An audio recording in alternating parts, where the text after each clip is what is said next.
welcome back to the Bulwark. My name is Sonny Bunch. I am culture editor at the Bulwark, and I'm very pleased to be joined today by Representative Laura Friedman out in California's 30th District, which includes Hollywood, basically. It's Burbank, Glendale, West Hollywood, parts of LA, Pasadena. But if I was to describe it in shorthand, I would say she represents Hollywood's district, which has a lot of different connotations, which we can get into.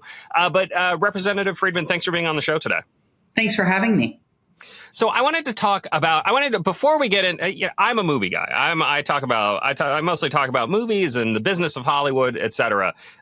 So we'll talk about all the boring politics stuff in a second. But I want to talk about your career in Hollywood first as a producer working with the studios. Fill folks in on your background here, because I think it's very important about what we're going to be discussing today. Sure. I've worked in the film industry for over 20 years.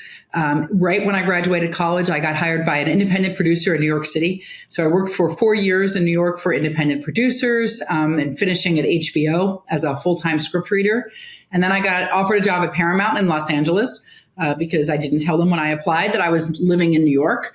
I put everything into boxes and mailed it out so that I could start work 2 weeks after I was offered a job as a story editor for an independent producer at Paramount. Started there, worked for that producer for a few years, and then moved to a company called Reicher Entertainment, which was a first-run syndication company that was about to launch itself into being a fledgling movie studio. And I was hired as their head of development, primarily on the feature side, but a little bit on the TV side. Worked with them for a number of years, and under that umbrella was able to produce 5 feature films, but also was an executive overseeing development on scores of films and a bunch of television shows, many that you've heard of, probably a few you haven't. Went from there to run 2 producers, Robert Court and David Madden's production company, back at Paramount. This time I had a parking space on the lot, so I knew I had arrived. Oh. Yeah, right. Still miss that. Then after that, I became an independent producer, worked with a manager, a manager of writers and talent. And then I kind of slowly was fading out of being an independent producer and fading into my love of politics. And I can tell you how that transition happened, but it was slow and messy and not intended ever. I always thought that my whole career, my whole life would be in the film industry. Yeah. And now I'm kind of circle back with working on film industry issues in Washington, D.C. So it's a kind of a full circle moment. Yeah, well, it is very interesting right now because there's a lot of talk about tariffs and film tax credits and that sort of thing, and that is what I want to focus on here in a minute. But let's talk about that transition a little bit, because it is what's the joke about politics, right? It's Hollywood. For the less attractive. This is how I got into politics, being I'm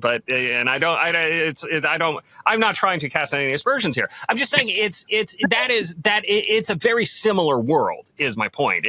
There's a lot of, you have to meet people, you have to have good relationships, but you also have to get stuff done. There are a lot of people in Hollywood who don't get stuff done and they don't last there. And there are a lot of people in politics who don't get stuff done, maybe last a little bit longer. But it is a very similar sort of world, right? It's like the same job.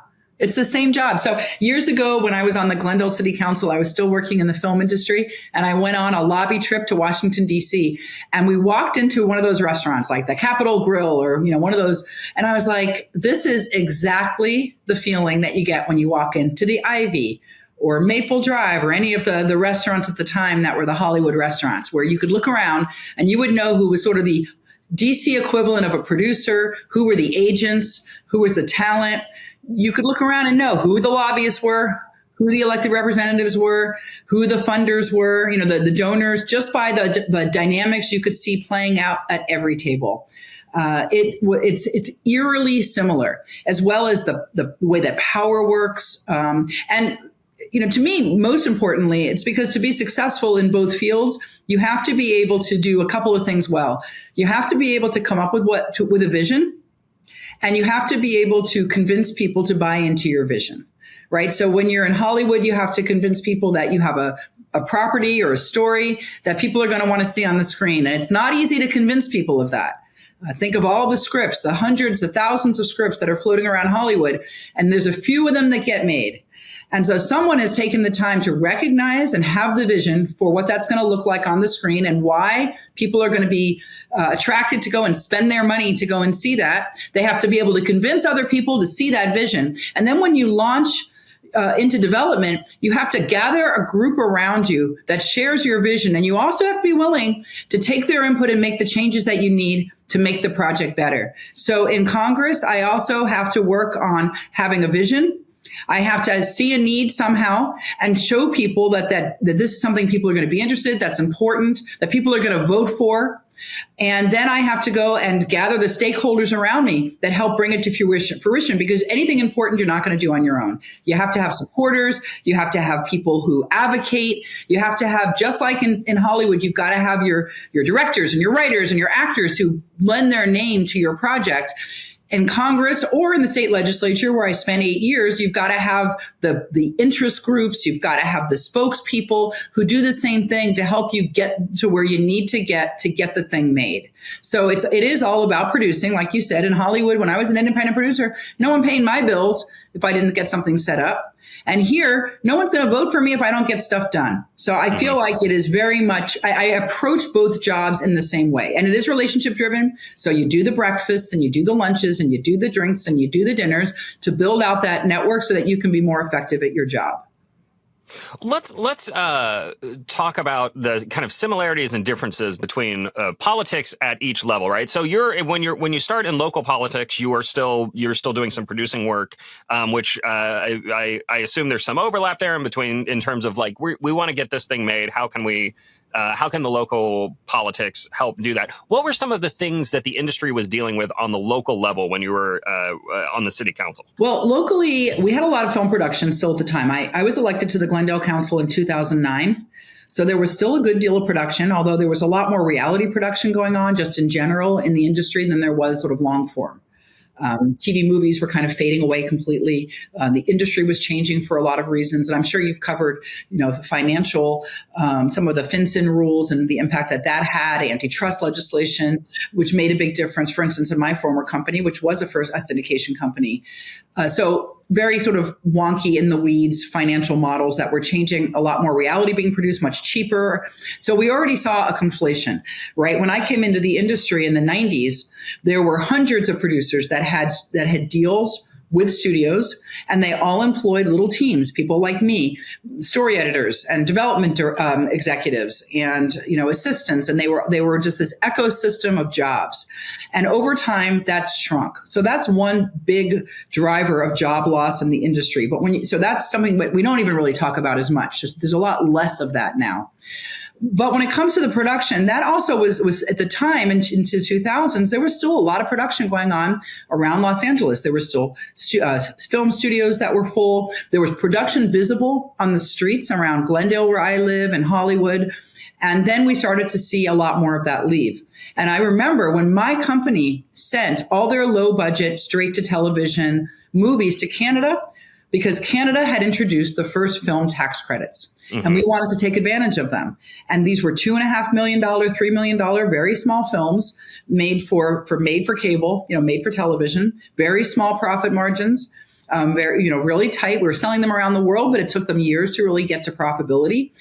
And Canada offered a chance to get a film tax credit that made those films pencil out a lot faster. And so the company I work for started sending 5-6 films a year to Canada. And the next thing we knew, in Hollywood, we saw a wholesale exodus of productions, first to Canada and now increasingly around the world as other countries want in on the film production and television production business. Well, let's jump to this then, because I do think this is kind of the crux of the crisis that Hollywood, the location is kind of facing right now, which is the outflow of production to not just the rest of the world, but also in America. I mean, you have very, very valuable tax credits in Georgia, in, Louisiana, some in New York, et cetera. So we have seen the center of film production move out of Hollywood.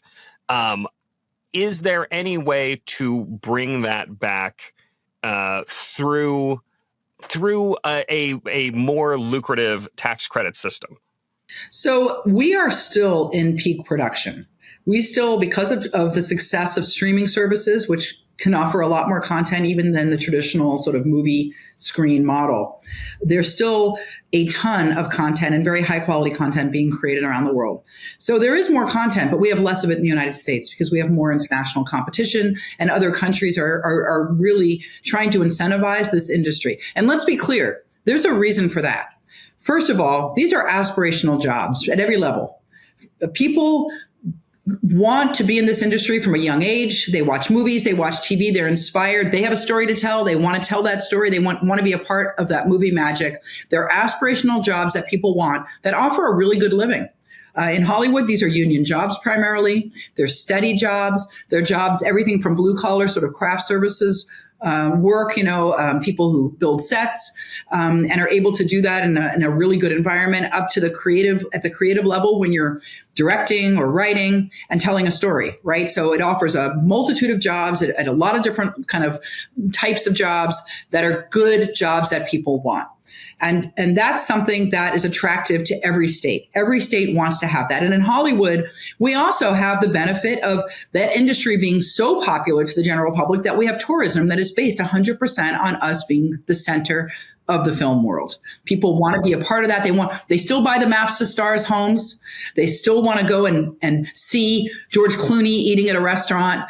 There's still that magic left in Hollywood. And so we have a lot at stake to keeping that there. And what I'm trying to say is that because of peak content, there's also enough production to go around to Georgia, to other states. And that's great. I love that. But what we need is to bring that production back to the United States. And that's what I'm focusing on. And Hollywood will continue to still be the center of the film industry. And the reason is because we have the infrastructure. And that's infrastructure that's been created for now over 100 years, literally. So we still have the most sound stages. We still have the best crews in the world, bar none, and the most of them. So you're not going to have a situation where the only good whatever it is on your set is sick and now you're scrambling to get someone. You've got a deep bench of talented crew cast here in Los Angeles. You have the best film equipment in the world, the most modern sound stages, and the brain trust. You've got the writers, you've got the directors in one place. So we will continue to be the center if we do what we need to do nationally to bring film back from overseas, because other countries, and yes, other states, but other countries are catching up really, really fast. Bulwark Takes is sponsored by Soul. If you're struggling to switch off at night, let me tell you, Soul's out-of-office gummies help me relax, quiet my thoughts, and fall asleep at night naturally. Just the right balance of CBD and THC to ease me to a restful night. Heck, I might be on one right now. I don't even know. Look, the summer's almost over, and it's time for everyone, including at the Bulwark, to lock in a little harder during the day and the week. But when I get home, I need to clear my head and rest and recharge for the next day, and that, folks, is where Soul comes in. Soul is a wellness brand that believes feeling good should be fun and easy. Soul specializes in delicious, hemp-derived THC and CBD products designed to boost your mood and to help you unwind. With the rest I'm getting thanks to Soul, I come back to the content mines much sharper. I mean, look at me. I'm sharp. It's because of Soul. Their best-selling out-of-office gummies were designed to provide a mild, relaxing buzz to boost your mood and to enhance creativity and relaxation. With 5 different strengths, you can tailor the dose to fit your vibe. From a gentle 1.5 milligram microdose, which I take just to be the right amount of parent that I want to be, to their newest 15 milligram gummy for a more elevated experience, which we used to call, but we don't anymore, the Tim Miller Special. Tim says, for the record, he doesn't take that much. Not sure if I believe him. And if you like their out-of-office gummies, try their new out-of-office beverage. It's a refreshing, alcohol-free alternative that's perfect for winding down on the couch or just honestly for socializing with some friends. Soul has a variety of products specifically designed to help you get a better night's rest, including their top-selling Sleepy Gummies, fan favorite for deep, restorative sleep. And who doesn't need that? Bring on the good vibes and treat yourself to Soul today, right now. Soul is offering my audience 30% off your entire order. Can't believe it. I'm going to read that again. 30% off your entire order. Crazy. Go to getsold.com and use the code BulwarkTakes. That's getsold.com, promo code BulwarkTakes, and you'll get 30% off. All right, so let's talk about what a national tax credit would look like, because I think some people think of the national governments are funding their movies. They think of the I don't know, English film, the British Film Institute or whatever. They think of like the Danes are giving the guys who made the movie Lamb, $1 million to make their movie, right? They're thinking grants. They're not thinking tax credits. Tax credits very different. That is what has kind of lured the Disney and Marvel folks to London to make their next run of films, right? Tax credits work differently. Could you what would a national tax credit for film production in the United States look like? How would that work for the studios? Right. So there are different models, and California has one model, and we're in discussions now. I'm in discussions. When I say we, I mean me. I'm in discussions with my colleagues about the best way to do that at a national level. But it would be a flat out deduction from taxes if you're to shoot in the United States using American talent, for instance. And the California tax credit has a system that basically follows that model. So you're not talking about, the state is not putting grants in. They're allowing those productions to use those credits against taxes that they would normally pay to the state of California. And that's how that works in California. You could devise something that works nationally as well. And to be clear, this is not unique. There are other industries that receive and have received over time tax credits, whether it's the pharmaceutical industry with R&D credits, whether it's clean energy, which under Biden's infrastructure bill also received tax credits. This is not something that would be unique to Hollywood. It is a way that we have incentivized certain businesses to operate in the United States in several different cases. So I am in discussions now with the best way to do this, to have a United States-based tax credit to lure productions back that have gone overseas, whether it's Marvel or other, many times U.S. companies, but also foreign countries, so that we can compete on a level playing field with what other countries are offering to get these very good jobs in this really important industry into their country. And, by the way, I was happy to see Trump.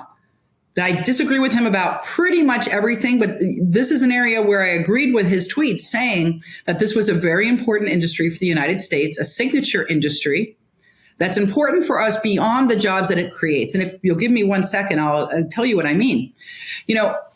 I love going to flea markets. It's one of my favorite things to do in the world. It's like my hobby. And when you go to the flea market at the Rose Bowl, there's an area outside that's all used clothing. And there are hundreds of kids, a lot of young people from around the world, but particularly Japan, who go to that flea market. They fly over from Japan to go to the Rose Bowl flea market to buy Levi's, to buy old blue jeans. Why is that? Because they saw James Dean wearing the same blue jeans in his movies. They saw their icons wearing this American product and they want it. We tell our story to the world. We show our products to the world. We sell democracy and the American way of life and our values to the world through our movies. There is something that's as important as the jobs, the good jobs that this industry creates, for our ability to tell the rest of the world what America is ourselves, for us to be able to drive that narrative. And we have done that now for over 100 years. American movies are still considered the gold standard for storytelling around the world. They're the best selling, the most profitable films, but we're allowing that now to leak away. And that should be something that we all care about. President Trump recognized the importance of that when he tweeted about it. And so this should be something that is bipartisan, that Congress should support, which is creating the kind of tax credit that we have created for many other industries in the past for this very signature American product. Yeah, and we should. Here's where things get tricky, though, because Trump thinks in terms of tariffs. Trump thinks in terms of we need to punish these companies that are leaving. We need to punish these other countries that are stealing our jobs. And a tariff is very different from a tax credit. Those are two very different ideas. And there's a whole debate about what a tariff on a product like a film would even look like, because it's not like you're importing a good. It's not how do you levy that? How do you pay it? Who pays it? Where does the money come from? And I think that has to be kind of worrisome to the folks in Hollywood, right? The idea of Trump saying we're going to put 110% tariff on any film credit that you get from England or wherever, that has to be kind of worrying, right? Well, sure. Look, I'm looking for a real solution here, and we know it works because we know that the film tax credit in California has worked. We saw it just recently. It was announced that a show is moving from Texas to California because they got the new expanded California film tax credit. So those are jobs that are coming right back into California. And there's been, by the way, numerous studies that show that this tax credit pays back into the economy with a multiplier effect that stimulates the entire economy. And so that money, it's money well spent because it goes back to state of California and other taxes later on as people are able to live in California and pay their bills and go out to eat and do all the things that they want to do. So we know that the film tax credit works. We have absolute empirical evidence that it's worked to bring filming back to California. And by the way, when that tax credit started in California, guess what happened? Filming came back to the streets of Los Angeles. They are filming down the street from me in Glendale as I speak. And that started when the film tax credit came to California. So we know that works. Let's stick with the structure that we know has worked, that it's proven to work, which is a tax credit. And you're right. I don't know what a tariff would look like. I don't know how that works. I certainly don't want to do anything that would raise the price to consumers. I don't want you to have to pay more if you stream a foreign film than if you stream a film that was shot in America. That's not fair to consumers. That's not what anybody wants to see. Let's do what we know works, and that will bring those jobs back to Los Angeles and to America. Yeah, it's interesting. You mentioned being able to live in California, and one of the things that you've been working on a lot is affordable housing and the idea of making things easier to build in California, which I have friends who live in California, and the real estate listings they send me make my eyes pop.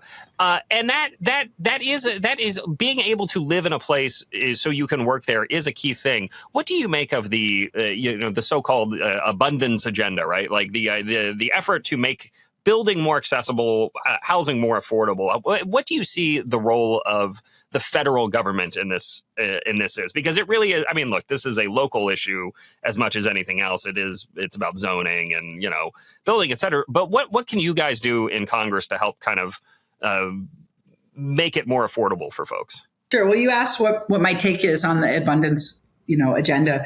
My job is to make people's lives better and easier. And that means making sure that they can afford their housing and that they can afford access to medical care and, to protect that quality of life. And so I think it's really important that we do everything that we can to have enough housing for everybody who needs it, to make sure we have a roof over everybody's head. And I have been very focused on this in my years in the Glendale City Council and also in the California legislature. And so I am very much on board with the focus of building the housing that we need so that we can bring prices down, so that people don't have to live in overcrowded conditions, and so that people have a better quality of life, that they can get to their job more quickly, they can live closer to where they work. There's all kinds of reasons why that benefits every single person, even if you already own a house. It takes traffic off the road. It gives your kids a chance to live. Like, I love my daughter. My daughter's 12 years old. There may be a time when she's grown up where I want her to live somewhere else. If we continue down the path that we're on, she may have to live with me forever and ever and ever. And, that's not that's not when I grew up. And at a certain point, like, my parents were like, goodbye, go rent your own apartment. Well, my daughter could, like a lot of kids can't afford to rent an apartment in the city that they grew up in. That's not right.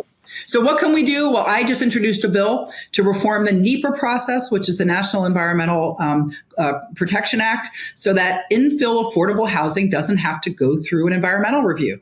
I mean, it's nonsensical. If you're building an apartment building on an old parking lot or converting a strip mall, we know it's good we know that that's good for the environment and certainly good for humans. It's already a developed area.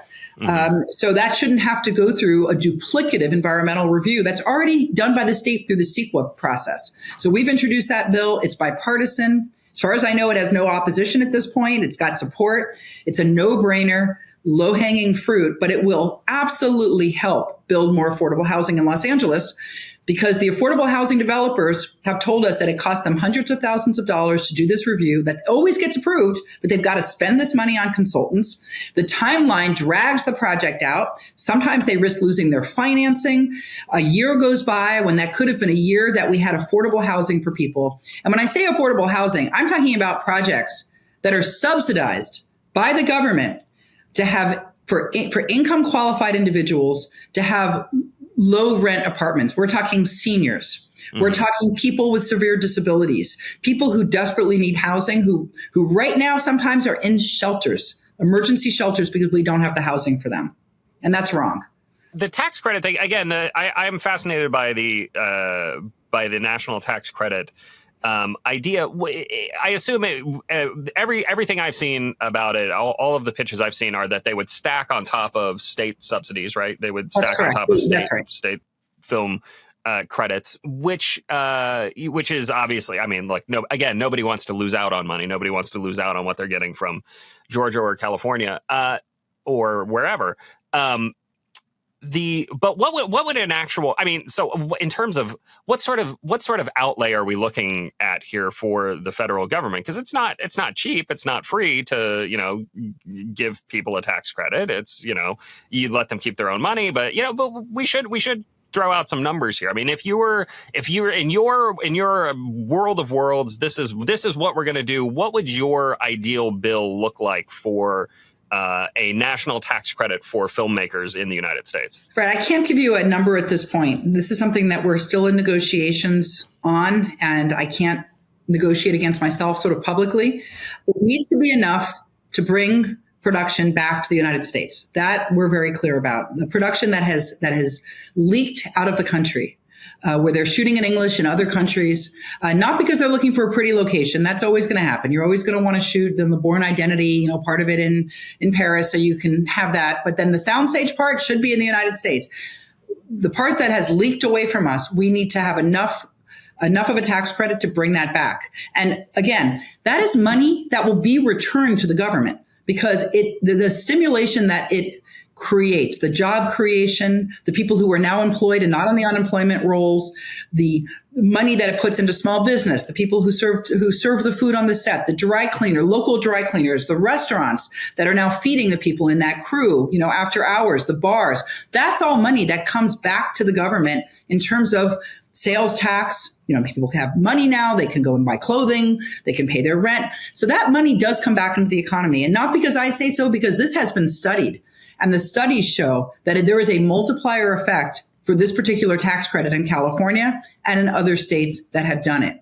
So we're talking about an investment, not a grant. So that investment is, in terms of the federal government, it's not even budget dust. It's insignificant because the budget is so huge. We subsidize oil production in this country. We subsidize a lot of companies. This is such a teeny portion of what we already do, but one that does provide, again, really good paying jobs and a multiplier effect that is important to stimulate economies from Florida to Georgia to Utah to California, and to New York and many other states that recognize the value of these jobs, and they put that investment in. Now it's time for the federal government to reward them with adding enough of an investment to bring more production to the United States and really get this ball rolling and bring production back and to take advantage of this peak content that we're seeing around the world. You mentioned all the other states where there are, or some of the other states where there are incentives. Is there a coalition of film producing states that you're kind of pulling together here? Do you have congressmen from Utah and Georgia and elsewhere, kind of coming together to say, hey, we're going to do that. We're going to do this thing. What does the coalition building look like for you on this issue? Remember, I was talking about being a producer and bringing people together, getting everyone together at the table, the people that you need to assemble your team. I am working on assembling that team right now. Okay. Okay. No, I mean, it's interesting because it's a national issue at this point, given how much production there is around the country. It is not just a Hollywood or California issue. That's a great point. People in California, and some of them are concerned. They're saying, like, look, we only want it to be California. We don't care about the jobs in other states. But look, having the jobs in other states, particularly states that are under Republican leadership, helps us now get a national film credit. And that will absolutely help California. And I represent, many of the studios, and I am in talks with the MPAA quite often about this. And they are saying that multiplier effect of the states that have film tax credits plus having a national tax credit is what will even the scales, tip the balance, and give them the real incentive that they need to bring the productions back. They want to shoot here. They really do. But let's not forget that most productions lose money. Most productions, a lot of productions fail. It's a risky business. Companies go in and out of business all the time. And so they're going to go where it helps them make these projects pencil and keep their studios afloat. And so, it's not because they're bad people and, want to shoot somewhere else. It's because they are constantly worried that they're one failure away from their studio getting purchased or going out of business. So, they would like to be here. They live here. They live in the United States. Many of them live in Los Angeles, as well as their casts and crews that they're taking overseas. So that's why having the national credit, they're saying will be enough to bring a lot of that production back. I want to shift gears slightly and get into one of the wonky things you had mentioned earlier, which is FinCEN, the rule essentially that was repealed in, I think it was 93. It was repealed that said more or less U.S. Television networks could produce their own shows, which I am very much simplifying here, but it is that it has had a lot of interesting and sometimes weird and unexpected effects. Could you do a better job of explaining what FinCEN repeal actually did in 1993 than I just did, and also explain? I'm just curious what your take is on it. If you think we need to bring those rules back, I know a lot of the wonks out there are like, we got to bring FinCEN back. We got to get the financial interest and syndication rules back in place, because that's what will help the industry compete against itself. I don't know what to think about this, because it is very much beyond my ken. But yeah, I am. Look, I'm not an expert on this, but I can give you from the sort of the producer side, because I worked for producers who were TV movie producers. And just to be clear, because I don't want anyone to get alarmed, there's no proposal right now that I know of to bring these rules back. And I think it would be, I'm focused on film tax credit. That's a different conversation, maybe for another day, maybe not. When the FinCEN rules went away, and before that, let's say TV movies, it used to be a thing where broadcasters would broadcast these movies of the week. Producers would make them. What people don't realize is the producers who made the movies of the week own those films. They own those movies. So if you were a producer who made movies of the week, you would go to a television network, and because they couldn't produce and own their own show, they would pay you a license fee to air that show for a certain number of times. And after they aired the show, you were then free. And you would go and you would take your show and you would sell it around the world. You would go to one of the many film festivals. You would go to Cannes. You would go wherever. And there were companies that specialized in distributing these films. They would have giant packages. My company would do that. They would go every year with 50 of these movies, and they would sell them in packages to broadcast networks all around the world. And the producers would get paid the license fee for all of those airings. And they would own that project in perpetuity. So they would get their film financed up front, whatever it cost, $1 million at the time or whatever. They would get their couple $100,000 license fee from the broadcast networks. Then they would go and they would sell and they would make the rest. And then every time that show would air later, they would then get money. When later, if it was picked up by Netflix or whatever, whenever it would air, they would get checks because it was their property. Well, after the FinCEN rules went away, that model went away. So what happened was those producers, now if they were going to produce for a television network, they would just get paid a salary. And that would be the end of it. And the result is that the ownership, the sort of economics shifted away from those independent producers, those producers, and to the broadcast networks and the studios. And so you saw a great conflation in the amount of people in the industry. The deals I was talking about, where producers would have deals with studios, a lot of that went away. They didn't need to do that anymore. They could just sort of hire someone to produce. So the model changed a lot. And in the end, it was a much less democratic sort of distribution of wealth within the industry. Mm-hmm. And it was the same with the TV series themselves, where producers and studios would make series. So my company, we produced the Highlander series. We would sell them, the broadcast rights to different TV stations around the world, but we owned the property. We made Nash Bridges for CBS, but CBS had a license fee. We owned the underlying product, and we would go and we would sell it around the world. So now that you have the studios able to do that, companies like mine, very few of them exist, which means less jobs, less places for writers and directors to go and set up their own shop and make those projects. Just a very different economics in the industry. Like I said, I'm not the expert. Somebody probably better for you to have a producer who actually was. I was the person who was hired by those people. Development executive. I don't own any of those properties, to be clear. The independent producers, it became a very different model for them. My first producer was an independent producer. When I went to work for him, he had just won an Oscar for a movie called Babette's Feast. And he was the guy who worked with New Line, with Bob Shea back in the day, and they would go out and literally raise money from dentists across the country. They would call these dentists. They would each put $1,000 in. They would make the low-budget horror movies, and they would distribute them.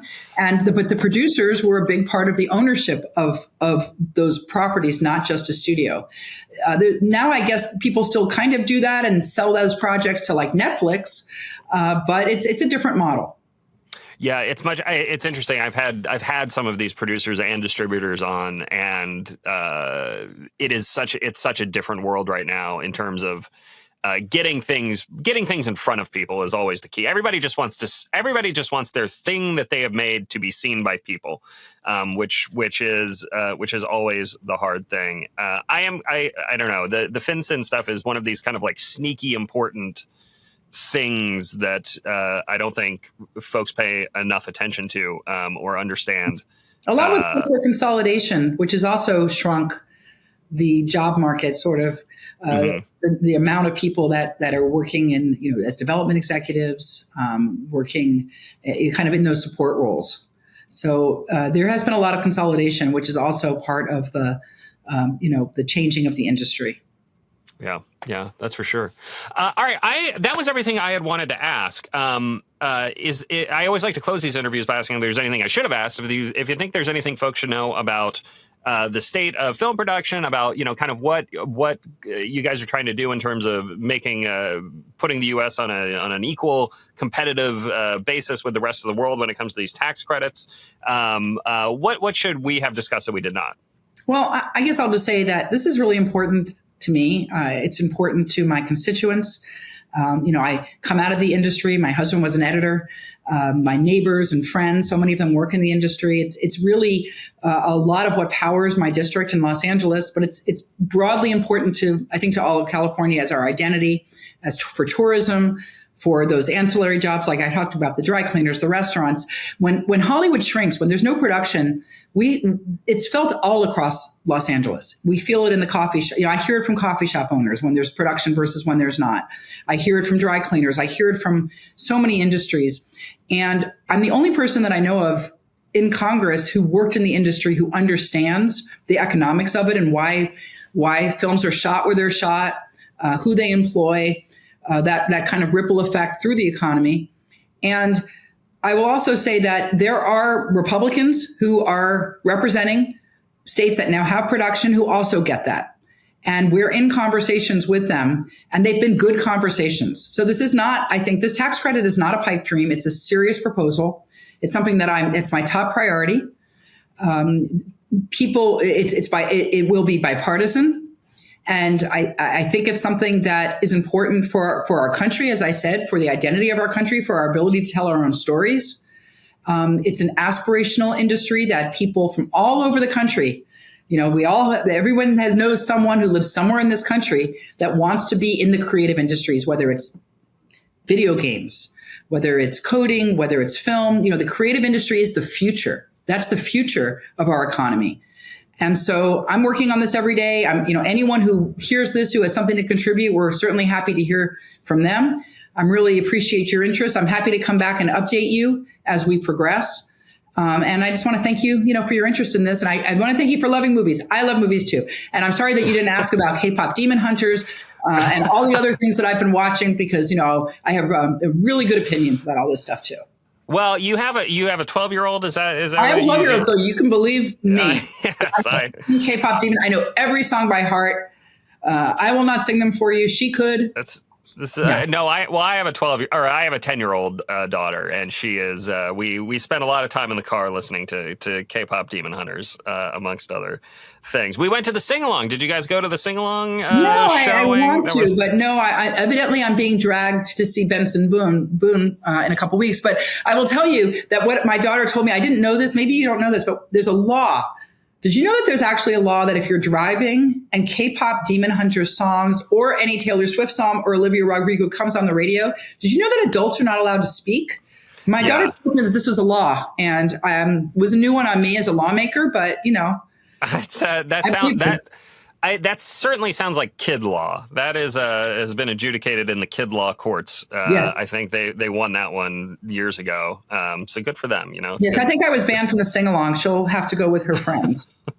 Yeah. No, it was maybe next time we'll discuss the kids shows and whatnot. But it's a thing. It's a real phenomenon. The biggest thing that Netflix has ever put out. I could do 20 minutes on K-pop Demon Hunters right now. I'm going to stop myself because it's. I love it. And I love that it was totally unexpected. It just shows you like Hollywood doesn't get to decide what the hits are. They never have. It's the public. And that's why, that having that creativity and different and variety of voices is really important. I think it's great. Yeah, look, to not be too. This is the great thing about the old kind of independent producer model, where you had a bunch of people making a bunch of different things, and the studios were like, yeah, that works, or that doesn't work, or and then audience got to fight it out. But again, we'll talk about that next time. We can do that. Representative Friedman, thank you for being on the show today. I really appreciate it. Thanks for having me. And make sure you hit like and subscribe and all that stuff. We don't want to lose anybody. If you enjoyed this, if you found it interesting, and if you learned something about film credits, make sure you share it with a friend, because I think this is an important issue for people who are interested in the film industry. I think if you care about what is getting made and why it's getting made, you should care about this, because it does matter. But thank you. We'll get you back on the show to discuss once we get some movement on this. Thank you. All right.